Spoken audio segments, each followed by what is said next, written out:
हरि ओम हरि ओम हरि ओम। भगवती माँ विद्या के मंदिर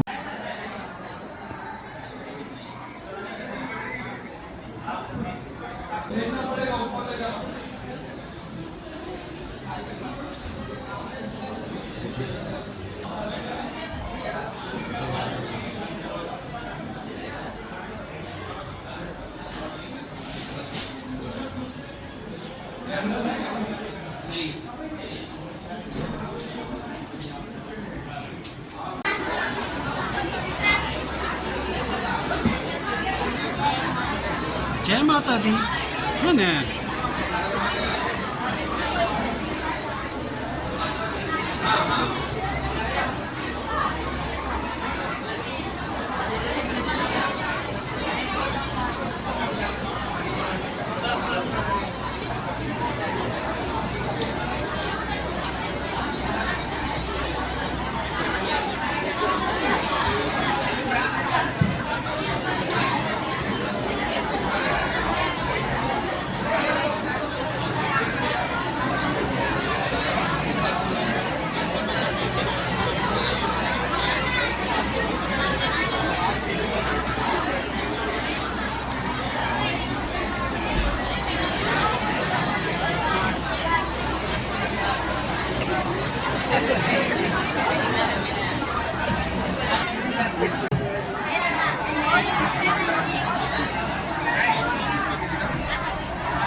सम्राट जगत गुरु शंकराचार्य भगवान की, हिंदू हृदय सम्राट जगत गुरु शंकराचार्य भगवान की।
मत घुसा इसको, पीछे रखिए।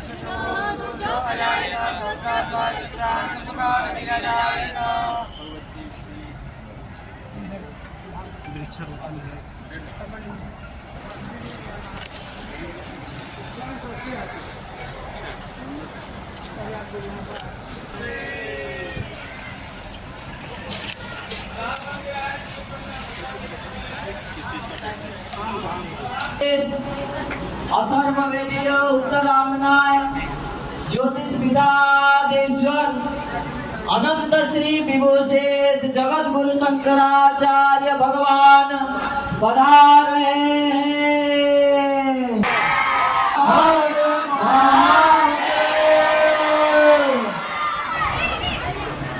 बाकी जो कार्यक्रम में स्वागत गाना और अभिनंदन आदि वो सब पादुका पूजन के आनंद करेंगे। तो श्री साहू जी सपत्नी को उपस्थित होकर के श्रीमद जगत गुरु शंकराचार्य भगवान के चरण पादुकाओं की पूजा से बंद कर रहे हैं।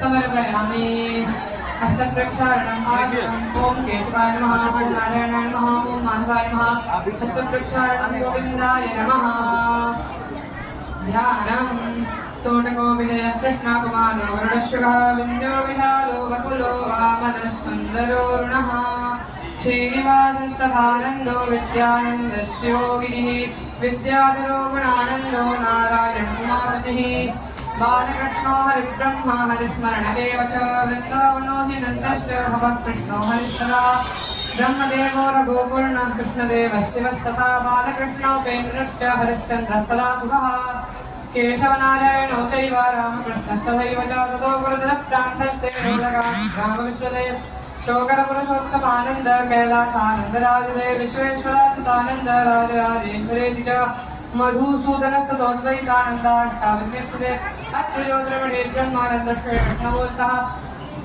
श्रीमद्स्वरूप आनंद स्वामी जन्मस्थो तिदानन्दत्राज्यात सर्वथा प्रदक्षिणः अविमुक्तेश्वर आनंद स्वामी विजयतेतरां एते ज्योतिर्मठाधीशा आचार्य कृताक्रमात् यतेतान् संस्मरे नित्यं तस्यब्दीको गुरुर्भवे श्रीमज्जगद्गुरुचरणपादुकाभ्यां नमः ध्यायामि ध्यानार्थयक्षतां समर्पयामि।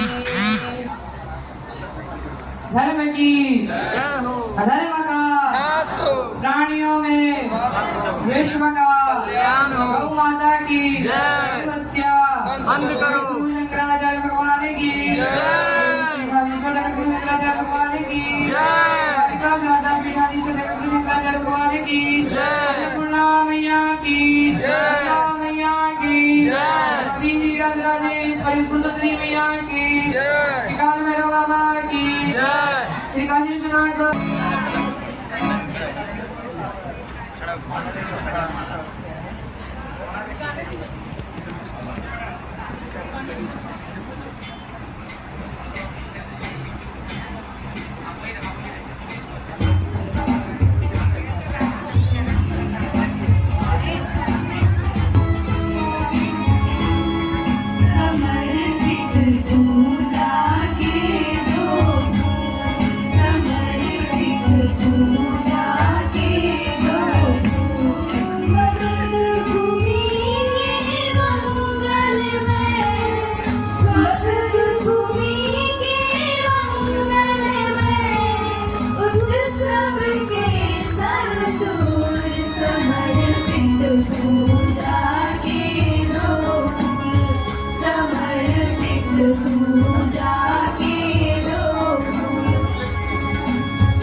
महाराज ऋषि के चरणों में पूजा के 2 फूल यहाँ विद्यालय के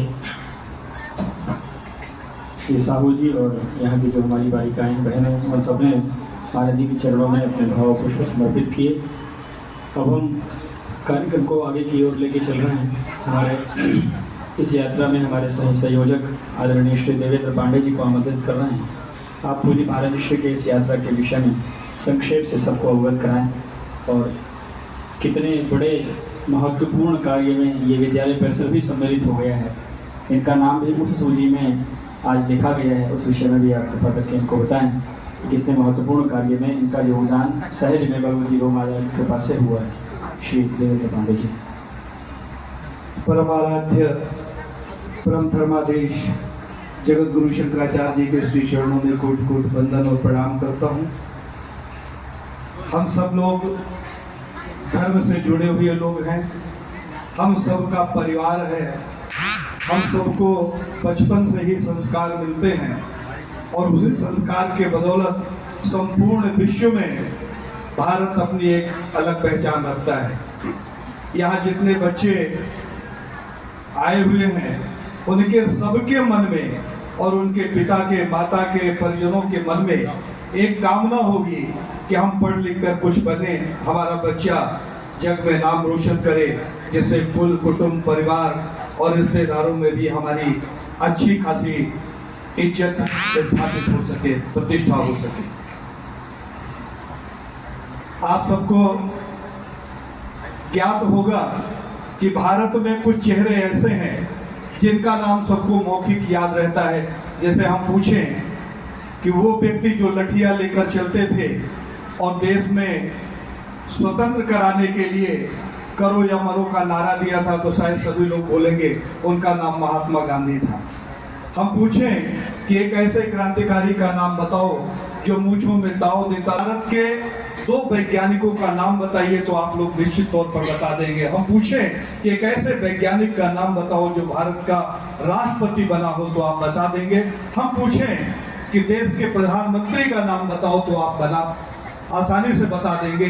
तो ये जितने लोग हुए हैं जिनका नाम आप सबको मौखिक याद है और जिनके ऊपर आपको गर्व होता है, जिन्हें आप जानते हैं, सारा संसार जानता है, वो भी कभी आपकी ही उम्र के थे। और इसी तरीके से कि उन लोगों ने बचपन में ही अपने मन में दृढ़ निश्चय कर लिया था कि किसी भी प्रकार, कितनी भी मुसीबतों में, किसी भी विषम परिस्थितियों में हमें अपना नाम रोशन करना है और हमें किसी न किसी मुकाम को, किसी न किसी मंजिल को हासिल करना है। तो उन्होंने जब लक्ष्य निर्धारित कर लिया, जब रास्ता निर्धारित कर लिया, जब उन्होंने सोच लिया कि हमें ननिहाल जाना है और एक बार माँ के साथ गए, रास्ता देख आए और जब बड़े हो गए तो जब उन्हें बोला जाता है कि नानी के यहाँ चले जाओ तो वो बालक भटकता नहीं, क्योंकि उसका लक्ष्य नानी का घर है और वहां तक पहुंच जाता है। उसी तरीके से आप सबके उज्जवल भविष्य की कामना करते हैं कि आप सब अच्छे स्टूडेंट्स बने, अपना नाम रोशन करें, अपने परिवार और समाज का गर्व से मस्तक ऊंचा रखें। परम आराध्य शंकराचार्य जी आज आपके बीच में विराजमान हैं। कभी शंकराचार्य जी भी इसी तरीके से बालक रूप में थे। उनके मन में धर्म के प्रति, राष्ट्र के प्रति, समाज के उत्थान के प्रति जो पीड़ा थी, जो बचपन में उन्होंने अध्ययन किया, उस पीड़ा के कारण ही आपने अपनी सुख सुविधा साधनों को त्याग कर और आपने दंड उठा लिया और आपने प्रतिज्ञा की कि इस भरत भूमि भारत में किसी भी तरीके से हम धर्म को समाप्त नहीं होने देंगे, धर्म की रक्षा करेंगे। और आज हम सब बड़े सौभाग्यशाली हैं कि जिन शंकराचार्य के दर्शन दुर्लभ हैं वो आज स्वयं ही आप सबको दर्शन देने आए हैं। अर्थात यहाँ बैठा हुआ, यहाँ उपस्थित एक एक व्यक्ति हम कह सकते हैं कि वो बहुत ही सौभाग्यशाली है, जिसे परम आराध्य का सानिध्य मिल रहा है और संवाद का अवसर मिल रहा है। परम आराध्य शंकराचार्य जी ने ये जो यात्रा चल रही है, उस यात्रा के पीछे की एक छोटी सी घटना है, जिस घटना के कारण परम आराध्य शंकराचार्य जी ने संकल्प लिया कि किसी भी तरीके से भारत की वह भोली भाली जनता जो धर्म करती है और दान करती है, दान करने के नाम पर उसे पाप मिलता है, उस पाप में जिसने उसका कोई हिस्सा नहीं है, वो जानता भी नहीं कि हमारे किए हुए दान से हमें पाप लगेगा, उस पाप से मुक्त कराने के लिए परम आराध्य शंकराचार्य जी ने एक अभियान की शुरुआत की, जिस अभियान का नाम रखा गया गौ मतदाता जागरण अभियान, जिसमें शंकराचार्य भगवान ने इस संकल्प यात्रा में गौ मतदाता संकल्प यात्रा जो निकाली जा रही है, उसमें एक ही बात है, उसे हम किसी भी तरीके से समझाएं। हमारे यहाँ हम सब सुनते आए हैं, यहाँ बड़े बुजुर्ग भी हैं, कि दान का सनातन धर्म में बड़ा महात्मा है। यहाँ तक कि उस बच्ची को जिसको माँ कलेजे से लगा कर रखती है, पिता उसे दुलारता है, उसे शिक्षा देता है, उसे संस्कार मिलते हैं अपने घर परिवार में, उसका भी जब विवाह होता है तो उसे एक दान के रूप में ही निरूपित किया गया है, अर्थात कन्यादान करते हैं। और वो कन्यादान भी तब पूर्ण होता है जब साथ में हम गोदान करते हैं। गौ को बाहर निकाल दें तो हम लोगों की स्थिति मैं नहीं जानता, लेकिन जो विधर्मी है उन्होंने इस मर्म को समझा और उन्होंने धर्मांतरण का रास्ता अपनाया, सनातनियों का धर्मांतरण कराने लगे। और धर्मांतरण की पूर्ति तब होती है जब किसी भी दीगर धर्म में जब कोई व्यक्ति जाता है तो उसे सबसे पहले गौमांस का भक्षण करवाया जाता है, अर्थात गाय का मांस खाते ही वो व्यक्ति जो कल तक सनातनी था, धर्म परिवर्तन के नाम पर जब वो दूसरे धर्म पे जाने की, दूसरे संप्रदाय में जाने की इच्छा व्यक्त करता है, दबाव में या प्रलोभन में जब वो वहां जाता है तो उसे गाय का मांस खिलाया जाता है।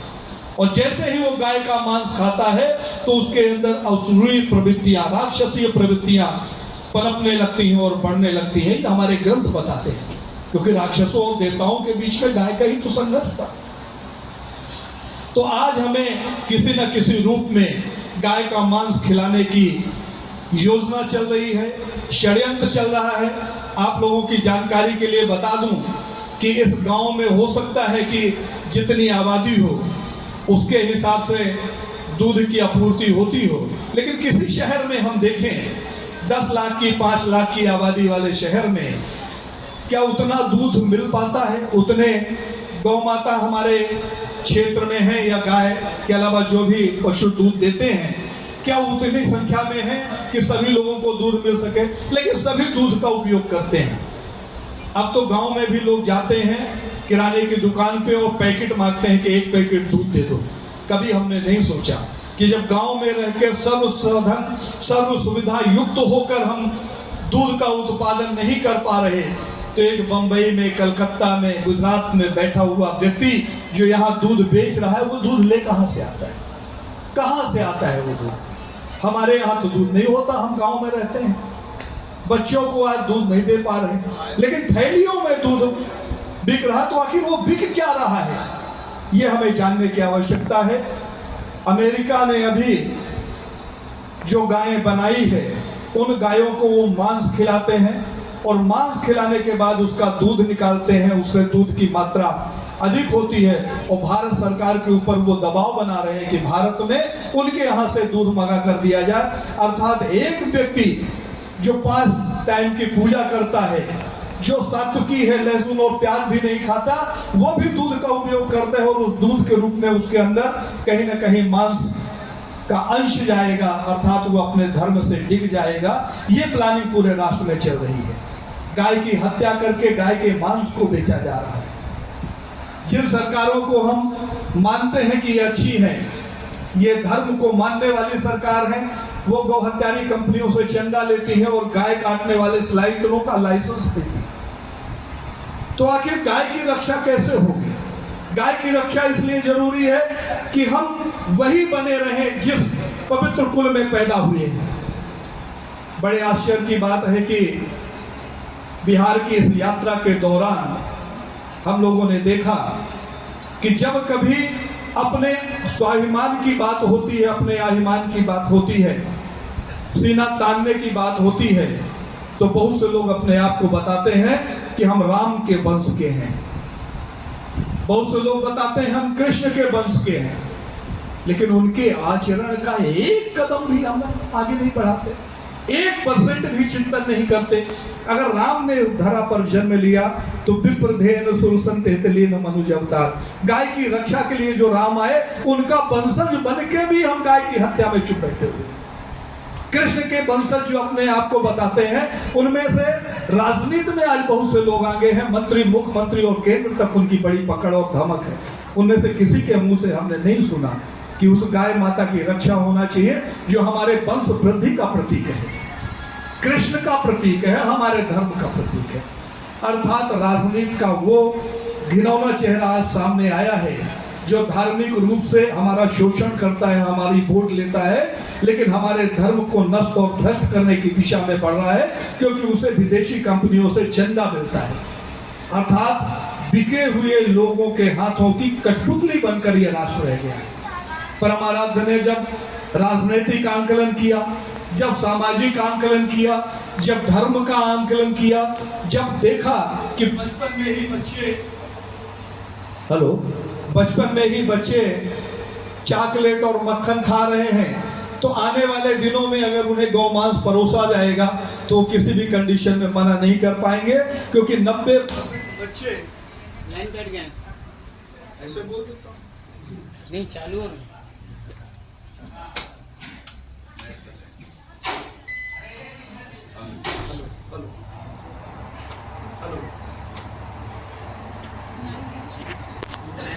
और उनके माँ बाप बड़े धार्मिक हैं, उनसे पूछिए उन्हें किस ग्लानि का सामना करना पड़ता है। बच्चा अगर घर में टीका लगाकर स्कूल चला गया तो वहां के शिक्षक उसका टीका मिटवा देते हैं, हाथ में कलावा अगर बांध के चला गया तो कलावा मिटवा देते हैं, कलावा को काट देते हैं। और घर में जब वही बच्चा, क्योंकि 8 घंटे का समय जहां बिताता है, तो माँ बाप के पास उसका समय ही कितना बीतता है, तो संस्कार तो विद्यालय में सीखता है वो बच्चा। और जब घर में कोई आयोजन होता है धार्मिक, तो उस बच्चे की उसमें रुचि नहीं रहती, वो उसके ऊपर टिप्पणी करता है कि ऐसा करने से क्या होगा। गार्ड तो एक ही है, जिसके हाथ में 2 कीलियां ठोक दी गई थी और मर गया, उसे वो अपना ईश्वर मान लेते हैं। बड़ी विडंबना है कि हम जा कहाँ रहे हैं। परमाराध्य ने जब इस सब का आंकलन करके आज के वर्तमान स्थिति और परिस्थिति का आंकलन किया कि राष्ट्र अपमानित हो रहा है, समाज पूरी तरीके से टूट रहा है, घर परिवार की परंपराएं समाप्त हो रही हैं, भारत में लिविंग रिलेशन शुरू हो गया है, होमोसेक्स शुरू हो गया है, जिसकी हम लोगों ने कभी कल्पना नहीं की। अर्थात घृणित कृत्यों की तरफ सरकारें भी इस राष्ट्र को ले जा रही हैं। तो अपना धर्म बचा रहे, अपनी संस्कृति बचा रहे, हमारे बच्चे बड़े होकर अपने पिता को पिता कहते रहें, अपने दादा को स्मरण करते रहें। इसके लिए परमाराध्य ने इस यात्रा का आयोजन किया, और इस यात्रा के माध्यम से परमाराध्य का एक ही उद्देश्य है कि जाने अनजाने में आपने जिस तरीके से पुत्री का दान करते हैं, धन का दान करते हैं, यज्ञ हवन करते हैं, उसी तरीके से आप अपने मत का भी दान करते हैं। जो लोग यहाँ वोट दे चुके हैं, आप लोग मतदान करते हैं कि व्यापार करते हैं? मतदान करते हैं, उसके नाम के आगे दान लगा हुआ है। तो जब हम दान करते हैं और हमारे दान से एक व्यक्ति विधायक बनता है और एक व्यक्ति सांसद बनता है, तो विधायक जाकर प्रदेश की गवर्नमेंट बनाता है और सांसद जाके केंद्र की गवर्नमेंट बनाता है। और वो सरकारें जब गौ हत्यारी कंपनियों से चंदा लेती हैं, गौ हत्या करने के लिए लाइसेंस देती है और गौ हत्या में किसी भी तरीके की पाबंदी नहीं लगाती, तो उसका पाप सीधे उस मतदाता को जाता है जिसने ऐसे अपराधियों को, ऐसे पापियों को चुनने का अपराध किया। यह अपराध हुआ अनजाने में है, लेकिन पाप बड़ा है। यही कारण है कि आज 90% लोग बीमार हैं। मुझे बताइए, बड़ी छोटी सी बीमारी होती, कहते हैं कि डायबिटीज हो गई साहब, बीपी हो गया, और अगर आपने एक बार बीपी की और डायबिटीज की गोली खा ली, तो जिस दिन आपकी मृत्यु होना है उस दिन सुबह वो गोली खानी पड़ेगी। आप उस कंपनी के रेगुलर कस्टमर बन जाते हैं। उस दवाई कंपनी की दवाई आपने एक बार खा ली तो मरते दम तक, अंतिम दिन तक वो गोली आपको खानी पड़ेगी। अर्थात अब इलाज नहीं होता, इलाज कारगर नहीं है, क्योंकि हमारे अंदर जो जा रहा है वो धर्म युक्त नहीं, पाप युक्त जा रहा है। तो पाप ऐसा ही तो सामने आता है।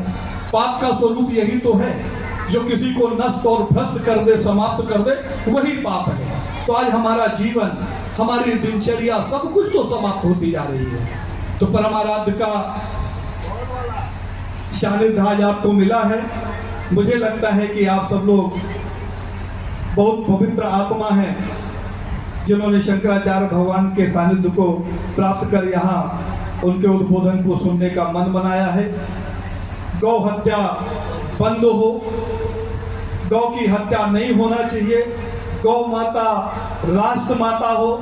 शेर जो मार कर खा जाता है, शेर को आप अपने घर में नहीं पाल सकते हो। शेर और शेरनी का दूध नहीं पीते हो आप। उस शेर से प्रकृति का कोई ऐसा संबंध नहीं है जिसके बिना हमारा नुकसान हो रहा हो। हजारों करोड़ खर्चा करके अभ्यारण्य बनाया जाता है जिसमें एक मरियल सा शेर घूमता है और हजारों लोग उसे देखने जाते हैं। लेकिन वो जीवन दायिनी गौ माता जो हमारे वेदों की रक्षा करती है, हमारे संस्कार और संस्कृति की रक्षा करती है, वह सड़कों में घूम रही है। उसको डंडा मार के भगा दिया जाता है। उस गौ माता की रक्षा हम सबको करनी है। उसके लिए आप सबको संकल्प भी लेना होगा। संकल्प लेने के पहले आपको अपने मन में दृढ़ निश्चय करना होगा कि जिस संकल्प को हम परम आराध्य शंकराचार्य जी के सामने लेंगे उस संकल्प को हम पूरा करेंगे। 84 लाख योनियां हम लोगों ने सुनी है। कीट पतंगे से लेकर हाथी घोड़ा सांप बिच्छू केकड़ा सब 84 लाख में आता है। और उस 84 लाख में एक ही ऐसा है जिसे कुछ सोचने समझने और सृजन करने का अधिकार प्राप्त है। वो मनुष्य है जो यहाँ बैठे हुए हैं। तो हमें ये निर्णय करना पड़ेगा कि उन 84 लाख योनियों की तरफ हमें फिर से अग्रसर होकर कीट पतंगा सांप बिच्छू बनना है, या मनुष्य बनकर अपने तन को अपने मन को पवित्र करके अपने जन्म को, हमारे यहाँ तो जन्म जन्मांतर की बात होती है, तो उसे सुधारना है अपनी करनी के आधार पर। यह निर्णय आप सबको लेना है। जय गौ माता, जय गुरुदेव। साहू साहब जिनसे मेरा परिचय नहीं था, जब मैं पहली बार यहाँ आया तो यहाँ हरिशंकर जी और उनके सहयोगी श्री संजय जी उनसे मिला तो उन्होंने बड़ी उत्साह दिखाते हुए उन्होंने कहा कि हमारे यहाँ एक बहुत अच्छे व्यक्ति हैं, आप उनसे मिलिए। जब हम साहू साहब के पास आए और इनको पूरी योजना बताई कि ऐसे ऐसे महाराज श्री आएंगे तो बड़े खुश हुए। और लोगों से मिलते हैं तो वो पहले थोड़े नाराज से होते हैं, उनके मन में ऐसा होता है पता नहीं क्या करना पड़ेगा। ये बड़े खुश हुए और इनके मुंह से सौभाग्य हुआ कि आप नहीं आए हो, भगवान ने आपको मेरे पास भेजा है। बड़ी अच्छी बात इन्होंने कही। तो हम भी आज भाग्यशाली हो गए ऐसे व्यक्ति के यहाँ हमें भी अंजल लेने का सौभाग्य मिलेगा। इनकी जो टीम है, टीचर लोग हैं, सभी लोगों को बहुत बहुत धन्यवाद। जो सेवा व्यवस्था आप लोगों ने रात को करी, बड़ी अच्छी व्यवस्था करी। और मैं भगवान से प्रार्थना करूंगा कि भगवान आप चले प्रभु दीन दयाल। जय गौ बोलो, जय गोपाल भक्त वत्सल प्रभु दीन दयाल। जय गौ माता, जय गोपाल भक्त वत्सल प्रभु दीन दयाल। जय बोलिए, जय गोपाल भक्त वत्सल प्रभु दीन दयाल। जय गौ माता, जय गोपाल भक्त वत्सल प्रभु दीन दयाल। जय गौ माता, जय गोपाल भक्त वत्सल प्रभु दीन दयाल। जय गौ माता, जय गोपाल भक्त वत्सल प्रभु दीन दयाल। जय गौ माता, जय गोपाल भक्त वत्सल प्रभु दीन दयाल। बोलिए गौ माता की जय। बड़ा गौरवशाली है हमारे नौदा के लिए, जीवन ज्योति परिवार के लिए। जो हमारे बीच हमारे पूज्य स्वामी अभिमुक्तेश्वरानंद शंकराचार्य जी महाराज भगवान पधारे हैं और हमारे सौभाग्य द्वारा मिला है। इसके पूर्व भी हमारे यहाँ पूरी पीठाधीश्वर स्वामी विश्रानंद सरस्वती पधार चुके, उदार मंदिर इस स्थान पर हुआ था। और मैं बता दूँ, सौभाग्य तीसरी बार भी होने जा रही है। जो जगत गुरु इस साल हुए हैं हमारे डॉक्टर बसंत विजय जी महाराज कृष्णागिरी महंत, वो भी धारने वाले हैं अक्टूबर में। इस जमीन का सौभाग्य है, इस धरती का सौभाग्य, मेरा सौभाग्य है, आप सब लोग नवादा वासियों का सौभाग्य है। हम स्वागत करते हैं श्रीमान आपका, आप सभी का, जो हमारे ऋषि कुछ यहाँ पहुँचे हैं, पधारे हैं, हमारे जितने भी हमारे बच्चों जी यहाँ पधारे हैं, सभी स्वामियों को मैं यहाँ स्वागत करता हूँ, अभिनंदन करता हूँ और गर्व से कहता हूँ कि हमने आपकी सेवा में जो प्रस्तुत किया है उस त्रुटि हुई होगी तो क्षमा करेंगे और यह मौका दोबारा मिले मैं स्वामी जी से निवेदन करूँगा कि जब भी आप नगर की भूमि को पधारें तो हमारे नवादा को, हमारे आरपी साहब को ना भूलें, आप करेंगे। मैं आपके बीच दो शब्द दोहराना चाहेंगे, आप भी दोहराएंगे। भारत माता की, भारत माता की, गौ माता की, गौ माता की, गौ माता की रक्षा कौन करेंगे? गौ माता की रक्षा कौन करेंगे? ये संकल्प आप ले रहे हैं तो ये आप रखेंगे। गौ माता की रक्षा करना हमारा कर्तव्य है। ये संकल्प लेकर हमारे गुरुदेव, हमारे स्वामी जी शंकराचार्य पधारे हैं, अभिनंदन है। पुनः अपनी बातों को इतना कहते हुए कि यह भूमि मगध की, स्वामी जी मैं थोड़ी जानकारी दे दूँ महाभारत काल का, तो यह भूमि मगध की भगवान कृष्ण का ससुराल भी है, जहाँ माता रुक्मिणी का नैहर भी है। पांडवों का आवाज बात हुआ, जहाँ भगवान बुद्ध ने ज्ञान प्राप्त किया, भगवान महावीर का वचन भी यहाँ प्राप्त हुआ सभी को। तो ये धरती पावन है मगध की भूमि, जहाँ भगवान कृष्ण का ससुराल हम मानते हैं, यहाँ उनका ससुराल माता रुक्मिणी हमारे यहाँ उनकी नैहर है। इसलिए हम मगधवासी धन्य हैं जहाँ हमारा जन्म मगध की इस भूमि में हुआ है। और इसी वचनों के साथ मैं एक बार स्वामी जी का हार्दिक धन्यवाद करते हुए कि आप पधारे आए हैं, यहाँ आए हैं, हम धन्य हुए, हम धन्य हुए, धन्य हुए, धन्यवाद।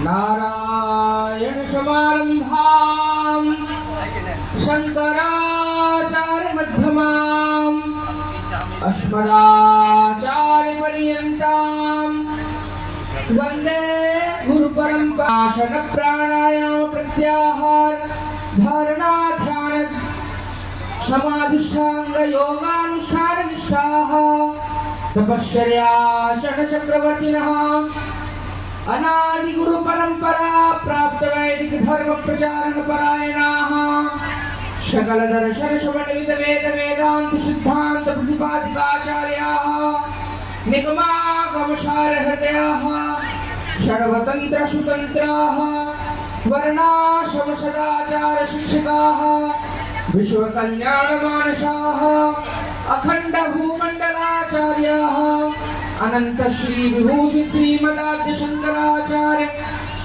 भगवत्पाद स्थापित मर्यादा पोषण परायणाः परापर विद्या विद्योतितान्तःकरणाः अलकनंदा तीरवासिनः श्रीवद्री नारायण समाराधन मानसाः श्रीरोदरीश्वर सहित पूर्णाम्बोपासिकाः उत्तराम्नाय ज्योतिर्मठाधीश्वराः अनंत श्री विभूषित जगद्गुरु शंकराचार्य श्री अभिमुक्तेश्वरानंद सरस्वती स्वामी वर्याः विजयन्ते तराम। धर्म की, धर्म का, प्राणियों में विश्व का, गौ माता की, पूज्यपाद जगद्गुरु शंकराचार्य भगवान की नमः। पार्वती पतये हर हर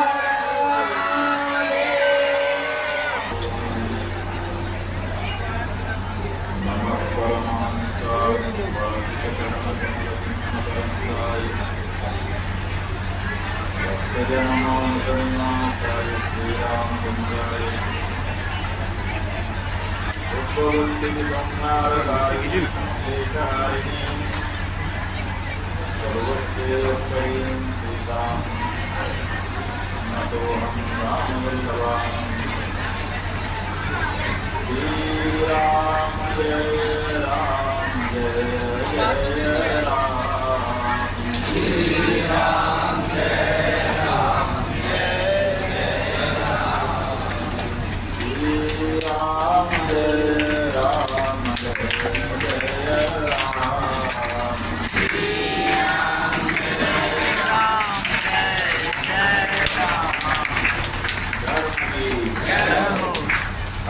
का नाश हो, प्राणियों में सद्भाव हो, विश्व का कल्याण हो।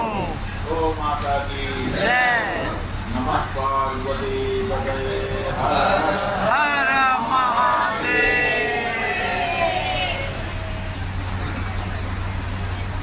उपस्थित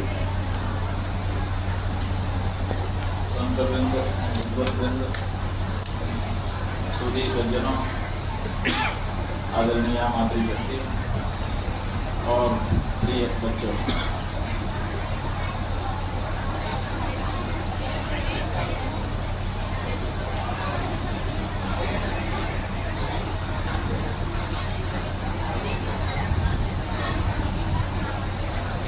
अभी हमारे जो बच्चे हैं इनका मन कहीं और लगा हुआ है।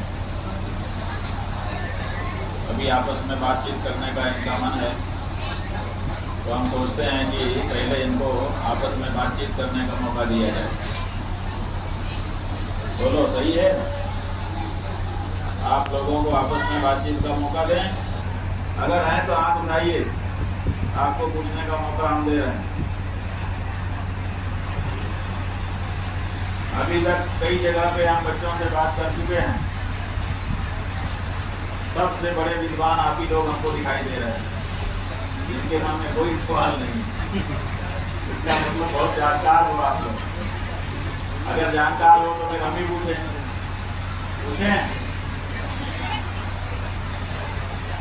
कौन कौन चाहता है कि हम पूछें? हाथ उठाओ। हाँ, ये विद्वान लोग हैं, इनके पास जवाब एकदम तैयार है। जैसे हम पूछेंगे वैसे ये बता देंगे। तो ठीक है, हम सवाल पूछ रहे हैं। ये बताओ, हमारा नाम क्या है? फिर से बोलो। आप लोग जहाँ तक कह रहे हो हम सुन पा रहे हैं, हमारा नाम कह रहे हो शंकराचार्य, यही ना? यही कह रहे हो ना? हाँ जी। तो हम आपको बता देना चाहते हैं कि ये आपका जवाब बिल्कुल सही है, लेकिन कैसे सही है?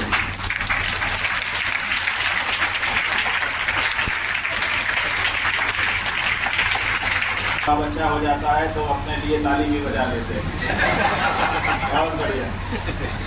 अरे भाई, जीवन ज्योति स्कूल है, कोई सामान्य है, बाबू जी की प्रेरणा है। तो ये जो आपने हमको कहा कि ये आपका नाम शंकराचार्य है, तो आप लोग तो बिल्कुल नहीं जानते हो, लेकिन अभी आपके जो प्रबंधक हैं, संचालक हैं, राहु जी, उन्होंने खड़े होकर के कहा कि इस परिसर का सौभाग्य है कि यहाँ पहले भी शंकराचार्य जी आ चुके हैं।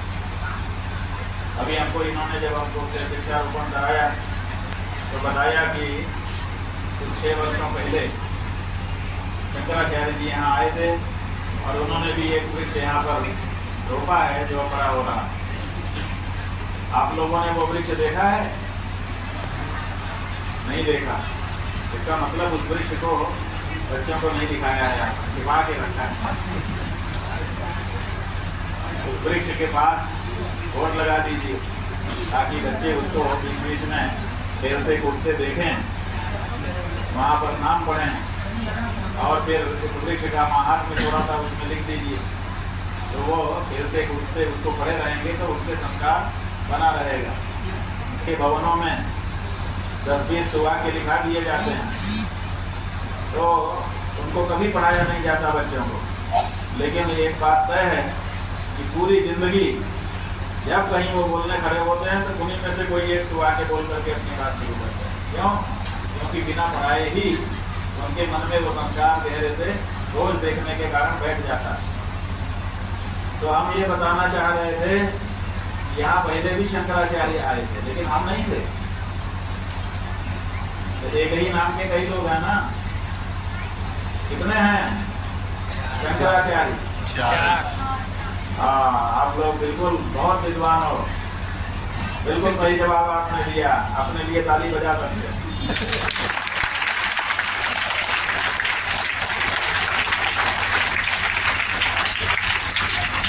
आपका ये जवाब बिल्कुल सही है कि देश में 4 शंकराचार्य होते हैं। एक तो शंकराचार्य उत्तर सही निकला, दूसरे 4 होते हैं, ये बात भी बिल्कुल सही निकली। अब ये बताओ कि चारों एक ही जगह पे रहते हैं कि अलग अलग जगह पे? अरे वाह, ये भी सही है, ताली।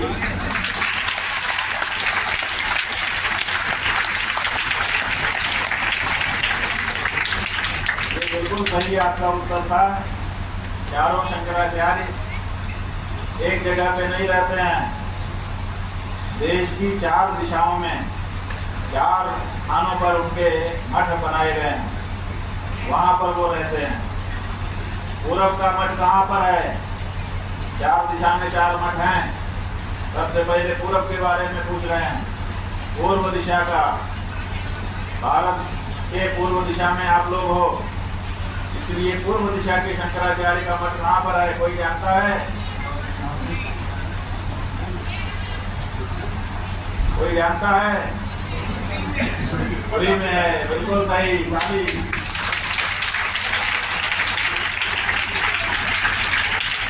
पूर्व दिशा के शंकराचार्य जी हैं, उनका पीठ गोवर्धन पीठ कहलाता है। ये 7 पुरियों में से एक जगन्नाथ जी की पुरी में विद्यमान है। बिल्कुल सही आपका जवाब है। अच्छा, ये बताओ दक्षिण भारत का पीठ कहाँ है? थोड़ा दिमाग पे जोर डालना पड़ेगा, क्योंकि नहीं तो विद्वान से तो नहीं होगे।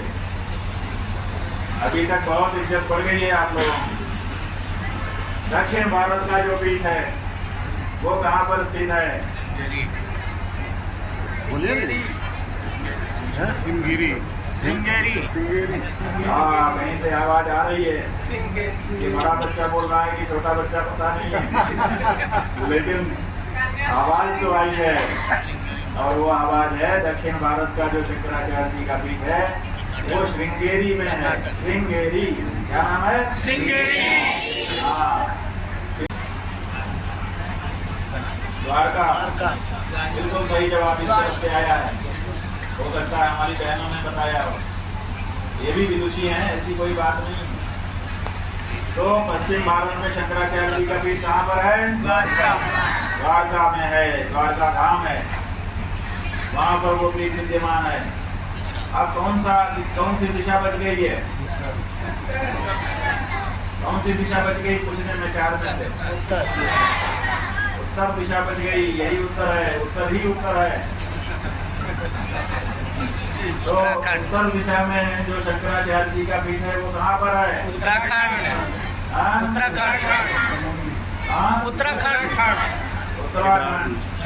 उत्तराखंड तो प्रदेश है। केदारनाथ। नाम का नाम क्या है? केदारनाथ। हाँ, बद्रीनाथ केदारनाथ धाम है। उनमें से जो बद्रीनाथ धाम है उस धाम से संलग्न उत्तर भारत के शंकराचार्य जी का पीठ है।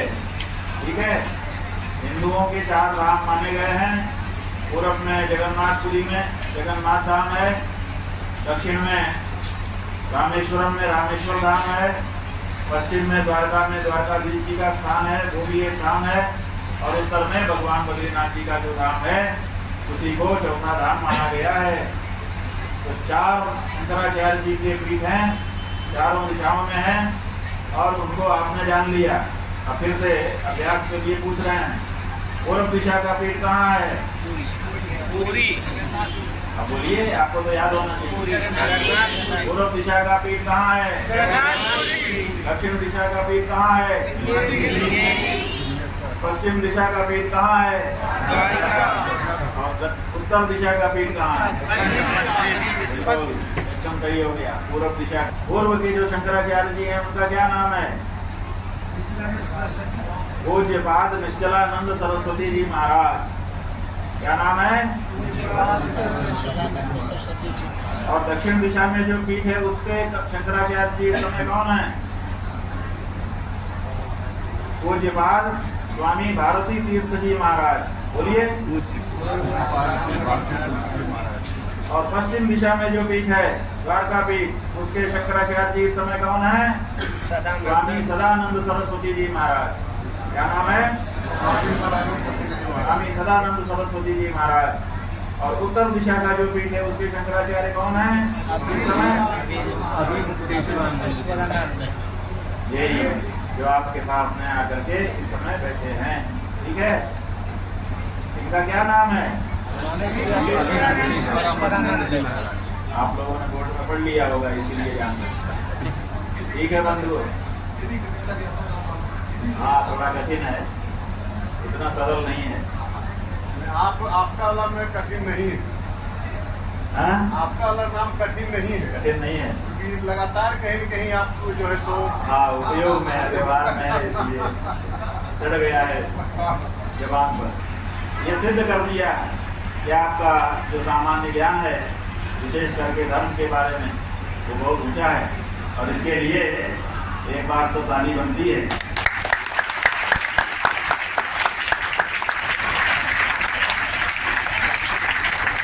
अच्छा, अब हम आपसे दूसरा प्रश्न पूछना चाहते हैं।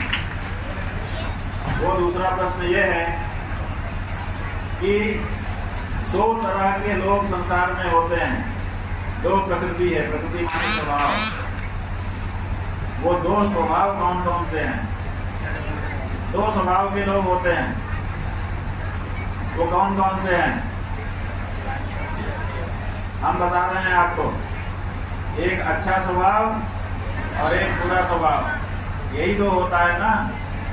या तो आप जिससे मिले हैं उसका स्वभाव अच्छा था, और या तो आप जिससे मिले हैं उसका स्वभाव अच्छा नहीं था, यही तो है। ये और कुछ जिससे भी आप मिले आपने दो वर्गीकरण किया, एक अच्छा और दूसरा बुरा। अच्छा ये बताओ इसमें अच्छा स्वभाव किसका किसका है? इसमें अपने अपने बारे में बताओ, जिसका अच्छा हो आप बता सकते हो। जिसका स्वभाव आपको लगता हो कि मेरा स्वभाव अच्छा है वो अपना हाथ उठा सकता है। हाँ, धीरे धीरे लोगों को पता चल रहा है कि मेरा स्वभाव कैसा है, क्योंकि अभी तक दूसरों के बारे में ही सोचते रह गए, अपने बारे में कभी सोचा ही नहीं। ये अच्छा है, ये बुरा है, ये अच्छा है, ये बुरा है, ये सोचा हमने, लेकिन मैं अच्छा हूँ कि बुरा, इसके बारे में नहीं सोच पाए थे। आज सोचने का मौका मिला है। आप में से बहुत सारे लोगों ने कहा कि मैं अच्छा हूँ, और बुरा स्वभाव किसका है जो समझता है कि मैं बुरा हूँ, वो भी हाथ उठा दो, मेरा पता चल जाए।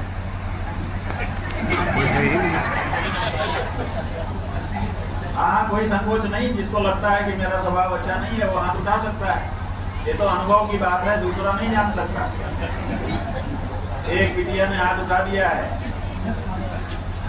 उसको लगता है कि मेरा स्वभाव अभी ठीक नहीं है, वो अच्छा स्वभाव करना चाहती है, लेकिन बीच बीच में गड़बड़ी हो जाती है, इसीलिए कह रही है मेरा स्वभाव अच्छा नहीं है। यही ना बेटा, यही बात है कि और कुछ है? ठीक है, इसका मतलब है कि आप लोग सब अच्छे स्वभाव वाले हो, इक्का दुक्का को छोड़कर। बात क्या है कि ये केवल आप नहीं हो, जब से ये सृष्टि उत्पन्न हुई है तभी से दो तरह के लोग रहे हैं। एक रहे हैं अच्छे और एक रहे हैं बुरे। ये अच्छा और बुरा हम कह रहे हैं, बाकी बुरा व्यक्ति भी अपने आप को बुरा नहीं कहता है। बुरा व्यक्ति भी अपने आप को अच्छा ही कहता है कि मैं अच्छा हूँ, लेकिन हमारे लिए वो बुरा होता है। अब ये बताइए कि जब वो अपने आप को अच्छा कहता है तो हमारे लिए बुरा कैसे हो सकता है? क्योंकि अपने लिए तो अच्छा है, लेकिन हमारे लिए खतरनाक है, हमको हानि पहुंचाता है, हमको चोट पहुंचाता है, हमारा घाटा करवाता है, इसीलिए हम उसको अच्छा नहीं कहते। लेकिन वो समझता है कि मैं जो कुछ कर रहा हूँ अच्छा कर रहा हूँ, इसीलिए अपने आप को अच्छा समझता है। ठीक है, तो इसकी पहचान कैसे होगी? इसकी पहचान ऐसे होती है कि हमारा दो तरह का स्वभाव है। एक है कि हम किसी को दे करके खुशी होते हैं, और एक है कि किसी का छीन करके खुशी होते हैं। हमारे में ये स्वभाव है। तो जो दे करके खुशी होता है वो देव संस्कृति वाला माना जाता है। जो देने से किसी को दे करके खुशी हो, या चलो हमने ये दिया तो उसके मन में प्रसन्नता आए कि हाय आज हम देने लायक हुए, कुछ हमने किसी को दिया। दे करके जो खुशी होता है वो देव संस्कृति वाला होता है, और छीन करके जो खुशी होता है वो असुर संस्कृति वाला होता है। समझ गए? तो आप बताओ कि दे करके खुशी होने वाला स्वभाव आप में से किसका किसका है? हाँ, और छीन करके खुशी होने का स्वभाव आप में से किसका किसका है? नहीं होगा, किसी का नहीं होगा, जानते हैं। इसलिए नहीं होगा क्योंकि हम लोग देव संस्कृति के उपासक हैं। हम देवताओं से अपना संबंध रखते हैं। जब पर्व त्योहार आता है तो देवताओं की पूजा करते हैं, उनकी परिक्रमा करते हैं, उनका दर्शन करने के लिए जाते हैं, उन्हीं के सामने प्रणाम करते हैं, हाथ जोड़ते हैं और उन्हीं के गुणों को अपनाना चाहते हैं और स्वयं भी देवता बन जाना चाहते हैं और मरने के बाद उन्हीं के पास स्वर्ग में जाना चाहते हैं जहाँ देवता रहते हैं। इसका मतलब है कि हम देव संस्कृति के लोग हैं। देवता हमें अच्छे लगते हैं और हम स्वयं भी देवता बनना चाहते हैं। इसलिए हम कौन सी संस्कृति के हैं? देव संस्कृति के लोग। और असुर संस्कृति वाले वो भी हैं। आप ही के बीच में कोई निकल के आ जाते हैं, घर परिवार में कोई खड़ा हो जाता है, वो जो चीज उसकी नहीं है उस पर भी दावा ठोक देता है ये हमारी है, बलपूर्वक कब्जा कर लेता है। कब्जे के कब्जा में कितने मुकदमे चल रहे हैं, लड़ाई झगड़े हो रहे हैं। ये क्यों हो रहे हैं? कि जो हमारा नहीं है उसको भी हम अपना बनाना चाहते हैं, इसीलिए झगड़े हो रहे हैं। तो ये ऐसा जिसका स्वभाव है वो असुर संस्कृति का है, इसीलिए उससे हमारा संघर्ष होता है। अब ये आज से नहीं हो रहा है बंधुओं, ये लगातार हो रहा है। अभी हम दुर्गा सप्तशती पढ़ रहे थे, जब आप लोग अपनी बात कर रहे थे, तो उसमें जो मध्यम चरित्र है भगवती दुर्गा का 2 अध्याय से आरंभ होता है और पहले इस श्लोक में लिखा हुआ है, ये देखिए, देवासुरमुखूर्धम पूर्णमब्धशतं पुरा महिषासुराणामधिपे देवानां च पुरंदरे। यहाँ बताया गया है संस्कृत भाषा में कि देवासुरम युद्धम, देवताओं में और असुरों में युद्ध हुआ। कितनी देर चला? पूर्णमब्धशतं पुरा, 100 साल तक चलता है। इतना लंबा युद्ध, कभी कभी युद्ध लंबा चलता है। हमारे देश में जो सबसे बड़ा युद्ध हुआ, जो अभी के ठीक पहले हुआ है, वो कौन सा युद्ध था? महाभारत तो बहुत पुराना हो गया, 5000 साल पहले हुआ था। अभी थोड़े दिन पहले 100 साल भी जिसको नहीं हुए, वो युद्ध जो हमने लड़ा, वो स्वतंत्रता संग्राम कहलाता है बंधुओं। वो लड़ाई थी, हमारी लड़ाई किसी से थी जो हमारे देश पे आके कब्जा कर रहे थे और कह रहे थे कि ये हमारा है, हम जो कहेंगे वही होगा। और फिर हम खड़े हो गए, हमने कहा नहीं नहीं ये हमारा है और आप बेजा कब्जा हमारे देश में नहीं कर सकते हो। यहाँ पर हम जो चाहेंगे वो होगा, आप जो चाहेंगे वो नहीं होगा। और बंधुओं, उनमें और हम में क्या अंतर था? एक अंतर आपको बताएंगे, उससे आपको समझ में आ जाएगा कि वो और हम दोनों अलग अलग थे, जिसके कारण हमारे और उनके बीच में युद्ध हुआ। और वो युद्ध यो अंतर क्या था? वो अंतर ये था कि हम गौ माता को माता मान करके उनकी पूजा करते थे और उनकी रक्षा करते थे, और वो गाय माता को काट काट करके भोजन बना के खाते थे। इसीलिए हमारे उनके बीच में युद्ध हुआ और हमने उनको अपने देश से भगा दिया। वो थे अंग्रेज। अंग्रेज गौ हत्या कर रहे थे हमारे देश, इसीलिए देश के लोगों ने खड़े होकर के उनको भगाया। क्यों?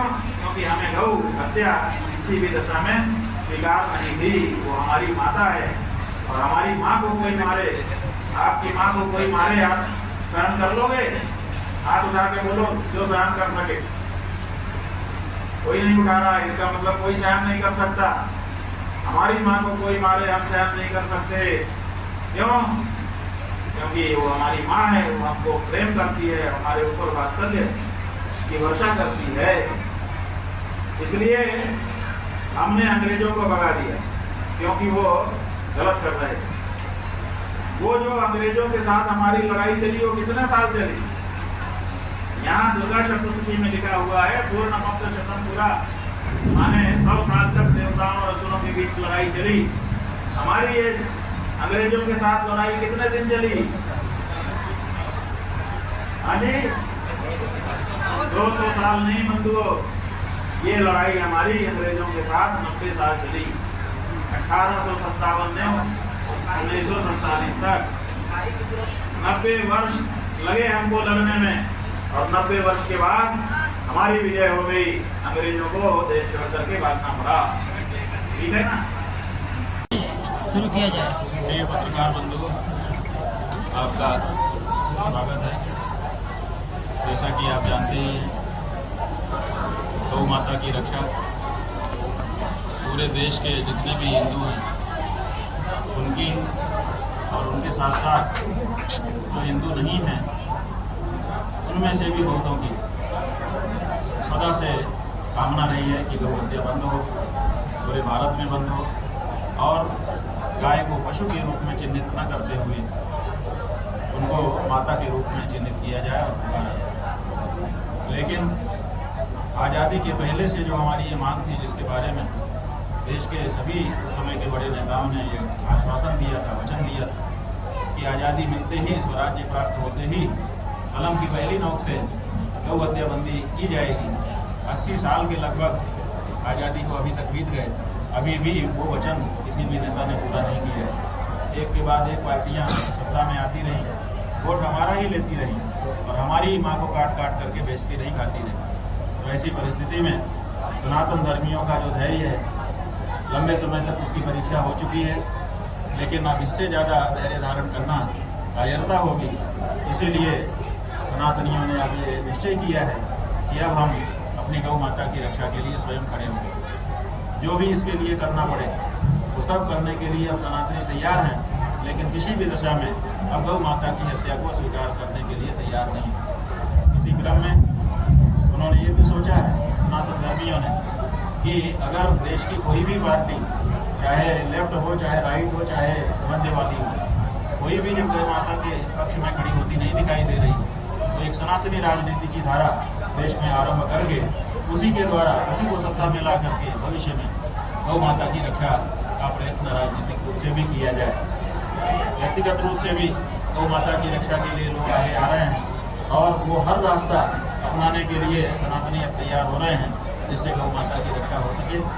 बिहार में चुनाव हो रहा, और बिहार एक ऐसा प्रदेश है जहाँ पर सत्ता जब मार्ग पर जाने लगती है तो उसको सही रास्ते पर लाने के लिए आचार्यों ने उपाय किए। आपका बिहार ही है जहाँ पर कभी राजा था महानंद, और भगत का ही राजा सही रास्ता नहीं पकड़ पा रहा था, तो चाणक्य नाम के आचार्य उसके सामने आए और उन्होंने कहा कि सही रास्ते पे चलो, नहीं तो हमारा पतन होगा। नहीं चला। अंत में आचार्य चाणक्य ने उसके राज्य का अंत करके नए राज्य का आरंभ करवा दिया। यही वो बिहार है जहाँ पर जयप्रकाश नारायण नाम के व्यक्ति हुए, जिन्होंने राजनीति में कोई पद तो नहीं लिया, लेकिन उस समय की निरंकुश सत्ता को भली भांति ये परिचय करा दिया कि जब जनता खड़ी हो जाती है तो राजाओं की शक्ति तात्पर्यहीन हो जाती है। तो ऐसी परिस्थिति में हम यहाँ के और यहाँ के साथ साथ देश के राजनीतिज्ञों को ये बताने के लिए इस यात्रा के माध्यम से निकले हैं कि सनातनी जो भावना है, उस भावना को आप नहीं समझ रहे हैं, इसका अच्छा परिणाम आपके लिए नहीं होगा। धीरे धीरे सनातनी आपसे कट जाएंगे। वो स्वयं शक्तिमान हो वो एक अलग बात है, लेकिन आपको भी अपनी शक्ति के बारे में सोचना चाहिए। तो ये परिस्थिति है। हम ये चाहते हैं कि जो सनातनी हैं वो दूसरा कोई रास्ता अपना ले, हिंसा आदि का मार्ग अपना ले, वो ठीक नहीं होगा। इसलिए उनको एक सही रास्ता बता दिया जाए, और वो सही रास्ता लोकतंत्र में मतदान है। इसलिए हम उनको प्रेरित कर रहे हैं कि आप उसी प्रत्याशी को वोट कीजिए। जो प्रत्याशी शपथ पूर्वक घोषणा करे कि हम गौ माता की रक्षा के लिए प्रतिबद्ध हैं, अगर हमारी विजय होती है तो सबसे पहला काम हम गौ माता की रक्षा का करेंगे जो हमारे वश में होगा। तो क्योंकि कोई भी पार्टी तैयार नहीं है गौ माता के लिए खड़े होने के लिए, इसलिए मजबूरी हो गई है कि गौ माता की रक्षा के लिए निर्दल प्रत्याशी खड़े हों और जो लोग इस मुहिम को सपोर्ट करना चाहते हैं उनको मतदान करके अपनी भावना को प्रकट कर सकें। तो ये पूरी हमारी बात है जो हमने आपको संक्षेप में बता दी। अगर कोई प्रश्न आप पूछना चाहें तो एक एक करके। महाराज जी, सवाल ये है कि क्या आपको लगता है कि सरकार की जो नीतियाँ हैं सनातन परंपरा को प्रोत्साहन दे रही है या फिर नुकसान पहुँचा रही है? अभी तक की परिस्थिति ये है कि सनातन निरंतर विखंडित होता चला जा रहा है। निरंतर उसकी कोई भी बात जो सनातनी भावना से कही जा रही हो उसको कोई भी सुनने को तैयार नहीं। एक चलन ही बन गया है कि अगर कोई सनातनी बात करता है, कोई हिंदू धर्म की बात करता है तो तुरंत उसको कह देते हैं अरे धर्मनिरपेक्ष देश है, धर्मनिरपेक्षता की बात करो, ये क्या बात कर रहे हो। माने दूसरे लोग अपने धर्म की बात करें, वो धर्म उनके लिए धर्मनिरपेक्षता लागू नहीं होती है, लेकिन अगर हिंदू की बात करो तो तुरंत धर्मनिरपेक्षता शब्द हमारे सामने ला करके खड़ा कर दिया जाता है। ठीक उसी तरह से जैसे कोई गाड़ी चली जा रही हो, अचानक उसके सामने बैरियर खड़ा कर दिया जाए। तो हमारी हर उन्नति के रास्ते बंद हो चुके हैं, हम बहुत परेशानी में हैं धार्मिक लोग। भाजपा गौ रक्षा की बात करती है। भाजपा बिल्कुल गौ रक्षा की बात करती थी और बहुत प्रखर होकर के करती थी। एक समय तो ऐसा था जब ऐसी प्रखरता से जो इस समय प्रधानमंत्री हैं नरेंद्र मोदी जी, उन्होंने बात कही थी कि लगा था कि ये तो शपथ ग्रहण करते ही गौ हत्या बंद करेंगे, लेकिन 12 वर्ष हो गए, उन्होंने जो कहा था उस पर वो खरे नहीं उतरे हैं, ये भी सच्चाई है। महाराज जी, सवाल ये है कि डिजिटल इंडिया में मोदी सरकार चांद पे जा रही है, फिर सनातन धर्म को इतना बढ़ावा जरूरी क्यों? बात यह है कि चांद तक आप जा रहे हो, लेकिन चांद के ऊपर भी लोग हैं। जो सनातन धर्म है तो सनातन धर्म लोक के साथ साथ परलोक को भी मानता है। हम लोग के साथ साथ अपने परलोक को भी सुधारने की बात करते हैं। तो वो परलोक सुधारने का जो हमारा काम है वो कैसे होगा? अगर गौ हत्या का पाप हमारे माथे लगा रहेगा तब तो हम नरक के गामी हो जाएंगे। तो हमको नरक में क्यों भेज रहे हो? तो क्या इसमें सनातनी लोग धर्म है ना, धर्म की अपनी मान्यताएं होती है, उसके अनुसार जनता चलती है। हाँ जी, क्या इस बार मोदी जी के साथ सनातनी लोग नहीं जाएंगे जिन्होंने अपना बात यह है कि जो शुद्ध सनातनी है उसको अपना रास्ता स्वयं पकड़ना पड़ेगा, क्योंकि जिसके पीछे हम जा रहे हैं, कभी कांग्रेस पार्टी थी देश में जो बैल जोड़ी को अपना चुनाव चिन्ह बना करके हमारे बीच में आई थी। ऐसा लगा कि ये तो बैल जोड़ी लेके आए हैं, इसका मतलब ये तो गाय के लिए और बैल के लिए करेंगे ही, लेकिन बैल जोड़ी लेकर आए, हमने उनको वोट दिया, वो सत्ता में रहे और उन्होंने बैल को काट काट करके बेचना जारी रखा। उसके बाद गौ बछड़ा, दूध पीता हुआ बछड़ा गाय का, उसको चुनाव चिन्ह बना करके लेके आए और हमने फिर भी वोट उनको दिया और वो सत्ता में रहे, लेकिन उन्होंने गौ हत्या बंद नहीं की। उसके बाद अब ये लोग आए, इन्होंने कहा हम बंद करेंगे, इनको सत्ता दी, ये भी बंद नहीं कर रहे हैं। तो हमारे लिए तो वो सनातनी कार्य करते हुए नहीं दिखाई दे रहे हैं। महाराज जी, आज की युवा पीढ़ी जो है सनातन धर्म से दूर होते जा रही है। बात यह है कि सनातन धर्म की शिक्षा हमारे बच्चों को नहीं मिल रही है। आपका जो संविधान लागू किया गया उसमें धारा 30 लागू कर दी गई है। उस धारा 30 में साफ साफ लिखा हुआ है कि जो अल्पसंख्यक है, माने यहूदी है, पारसी है, ईसाई है, मुसलमान है, वो अपने बच्चों को धर्म की शिक्षा दे सकता है। नमाज कैसे पढ़ी जाए, हाथ कैसे किया जाए, कैसे उठा जाए, कैसे बैठा जाए, वो बता सकता है। प्रेयर के लिए कैसे कैसे हाथ इधर करेंगे उधर करेंगे वो बता सकता है स्कूल में, लेकिन आचमन कैसे की जाए, प्राणायाम कैसे किया जाए, हम नहीं बता सकते। हमारे ऊपर बहुसंख्यक जनता के ऊपर धारा 30 रोक लगा देती है और इसी कारण हमारे बच्चों को धर्म की शिक्षा ही नहीं मिल रही है। और जब धर्म की शिक्षा ही नहीं मिल रही है तो हमारा बच्चा अपने धर्म को कैसे जानेगा? और जब नहीं जानेगा कोई तो फिर वो तो पीछे हो ही जाएगा। इसके तो हमारे साथ ये साजिश हुई है कि हमें अपना ग्रंथ पढ़ने नहीं दिए जा रहे हैं। हमारी जो भाषा थी मूल रूप से संस्कृत, वो संस्कृत भाषा को पीछे कर दिया गया। तो हम न तो अपनी भाषा जान पा रहे हैं और न तो अपने ग्रंथ पढ़ पा रहे हैं, न अपने पूर्वजों के विचारों से अवगत हो पा रहे हैं। हाँ जी, आपके इस अभियान को लोग कांग्रेस प्रो मानते हैं, इसको क्या? देखिए, लोग नहीं मानते हैं। लोग जो जानते हैं कि ये धर्माचार्य हैं, धर्म की बात कह रहे हैं, वो नहीं मानते। ये भाजपा के लोग प्रचार कर रहे हैं। वो क्यों प्रचार कर रहे हैं? क्योंकि हमारी जो बात है उसका उनके पास उत्तर नहीं है। वो कह रहे हैं कि ये प्रो कांग्रेस हैं, कांग्रेस के इनके बैकिंग है और ये आकर के हमारा विरोध कर रहे हैं। हम उनका कहाँ विरोध कर रहे हैं? हम कह रहे हैं गौ रक्षा करो, तो अभी गौ रक्षा करते हैं, हम क्या करेंगे? कांग्रेसी हमको कितना ही बल दे दें, लेकिन आज अगर घोषणा कर दें कि गाय को राष्ट्रमाता घोषित किया जाता है, गौ हत्या बंद की जाती है, हम क्या करेंगे? कांग्रेस की नीति तो विफल कर सकते हैं एक चुटकी में, लेकिन क्यों नहीं कर रहे हैं?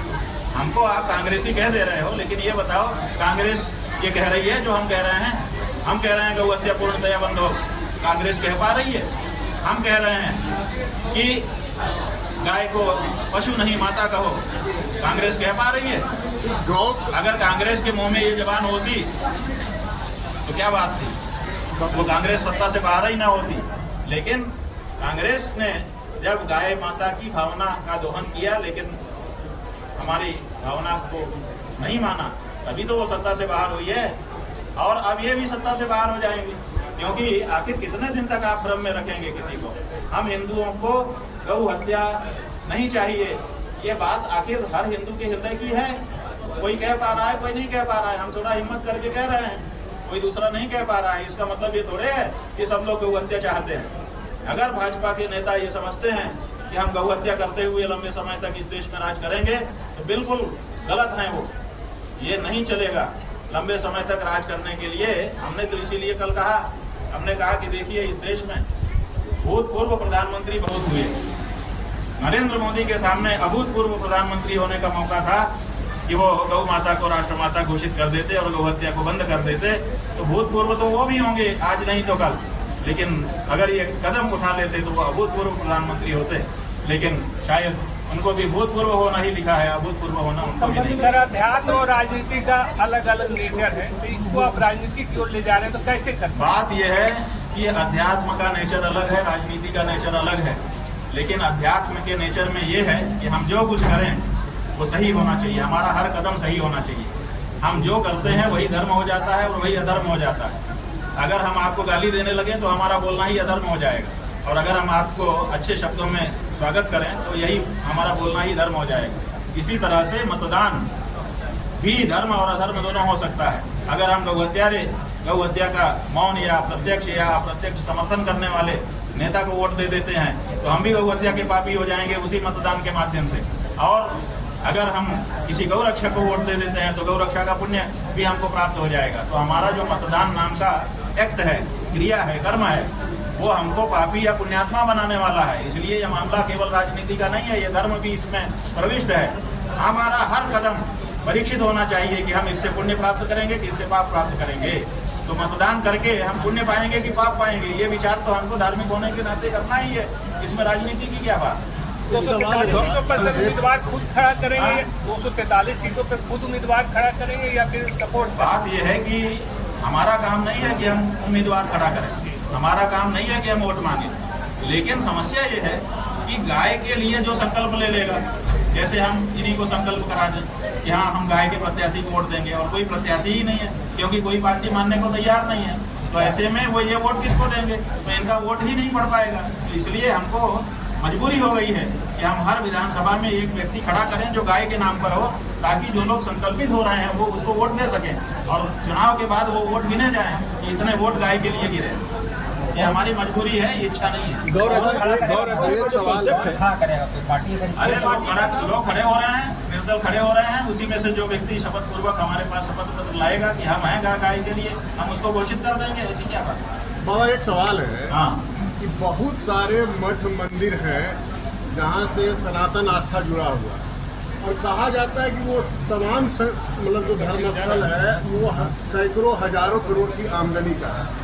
तो उसकी क्या भूमिका आप देखते हैं फिलहाल वर्तमान दौर में, जबकि सनातन या गौ हत्या लगातार जारी है, सनातन धर्म खतरे में है, इसका प्रचार प्रसार नहीं हो पा रहा है, खास करके कमजोर दलित आदिवासी तबके में बहुत सारा मतलब अन्य धर्म के संगठन जो सक्रिय है, इसके प्रति क्या होनी चाहिए इन सारे? देखिए, आपको हम बताना चाहेंगे कि ये बात बिल्कुल सही है कि हिंदू धर्म में बहुत ऐसे मठ हैं, बहुत ऐसे मंदिर हैं जिनके पास पर्याप्त आमदनी होती है।